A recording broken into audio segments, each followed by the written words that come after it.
Well, it's a sad day for me, my daughter, more so for her. Her Camry here actually got hit. She was driving down the interstate, 75 miles an hour. Someone comes up behind her at about 100, 110 miles an hour, and they were swerving in and out of traffic. They clipped her back end, and that is where you come in. I need you guys to tell me, do you think this thing is totaled? And if the insurance company decides not to total it, should I push for that?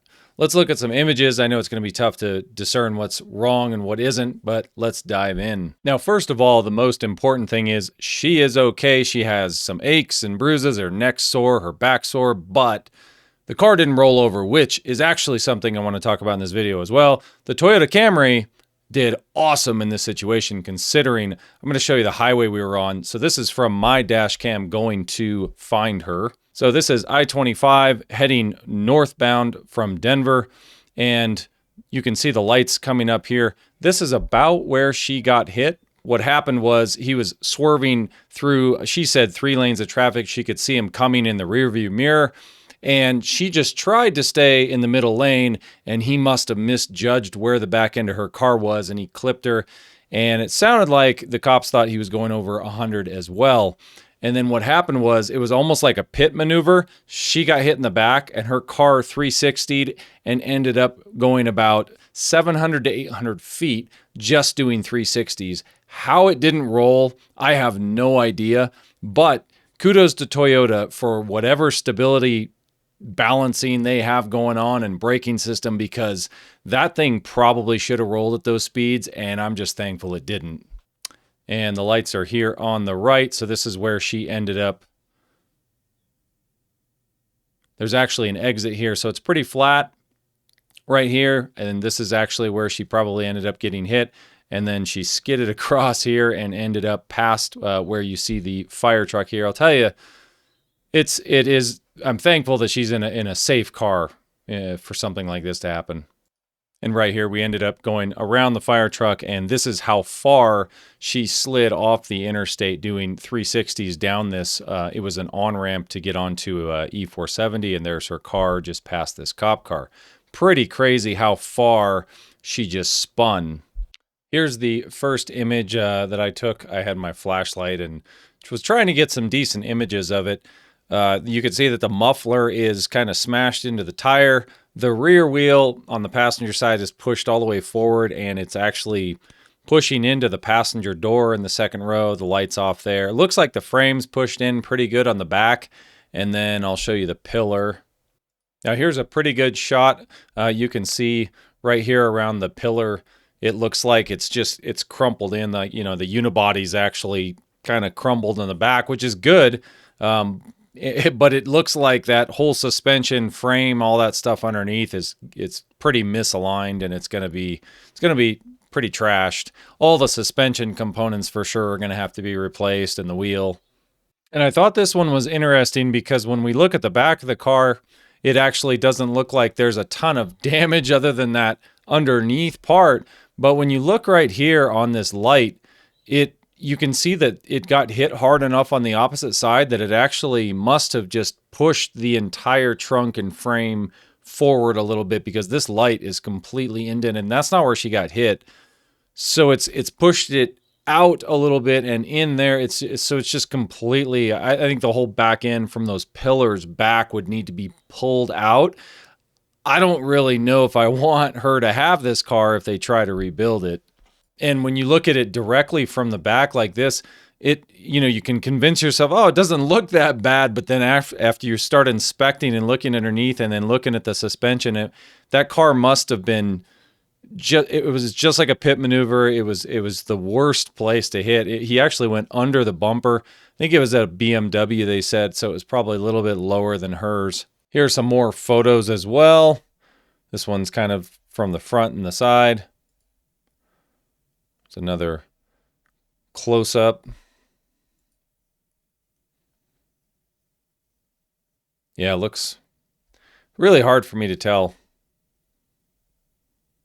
And one more here. So, yeah, yeah, tough for me to tell. I think it's probably going to be totaled, but So the good news is she didn't roll it, and I got to give kudos to Toyota for this, because when you're doing 75 miles an hour and you get hit by someone doing well over 100 in the position she got hit, and she just spun off the interstate. Luckily didn't hit anybody else, didn't hit the median. I mean, I think it's a miracle that she's alive. It's a miracle that she didn't roll her car, and actually a miracle that this is all the damage that we have on the vehicle. However, I would imagine that this has got to be probably over 10 grand in damage just with the suspension, the wheels, tire, you've got the muffler, the exhaust system, a lot of the unibody, the lights, and then they're going to have to, I don't know how, if they can even really get those pillars right with this unibody, they'd have to really work on those to get it stretched back out. I don't know how it would be aligned, but it's going to be a tough one to fix. I'm guessing they're going to total it. Love to hear what your guys' thoughts are. Now, regarding the driver. So this guy hit her, and as she spun off the highway, she went off that exit, and she was facing back towards the interstate, and she saw him pull over. And what he did was he pulled over to fake the people out that had been following him and watching him. And so then they kept going thinking that he was going to stop, and then he just left. So he actually left the scene. The cops said they had multiple calls north of this for the same person.